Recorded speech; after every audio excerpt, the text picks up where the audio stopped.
Shove it. Pop shove it. Pop shove it is an ollie where you spin the board half a rotation under your feet, and your feet stay in the same place. And you can do it front side or back side. We're going to take you through back side, which is a little bit easier. First thing you want to know is it's not a good stationary trick. You want to have at least a little bit of forward momentum going, just enough where you're comfortable. And then next thing is a foot placement. So basically your back foot is really the controller of the whole thing. And when you ollie, you push it and it turns 180. And your front foot is stationary.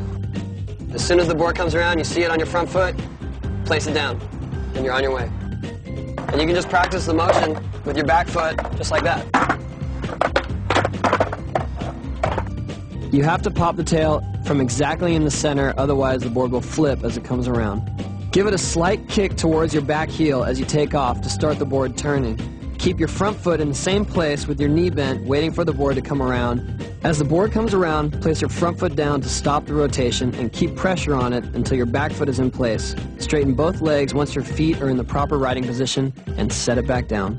During a backside pop shove it, the board spins the exact same direction as it would when you're doing a backside kick turn. For a frontside pop shove it, it spins in the direction that you would when you're doing a frontside kick turn. You got that? For frontside pop shove it's hang your back heel over the edge more and pop the board up by putting more pressure on the heel side of the tail.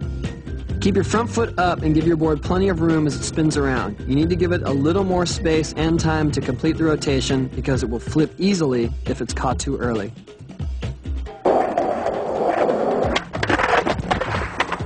Ooh, common mistake with the backside shove it.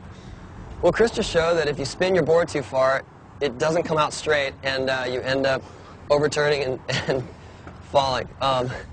So to avoid turning the board too far, basically it's just a more subtle kick. When you kick it out and you shove the board, you just don't want to kick it so hard. Do it a little bit lighter and wait for it to come around. Another common mistake is the board flipping. And to avoid the board flipping, it's just a matter of keeping it flat. As soon as you take off, you want to take off right at the very, very tip of your tail. Right at the edge. If you take off here, it's going to flip this way. Take off here, it's going to flip this way. So just make sure that right when you take off, it's centered. It's a slow spin. Catch it. And don't do what Chris did.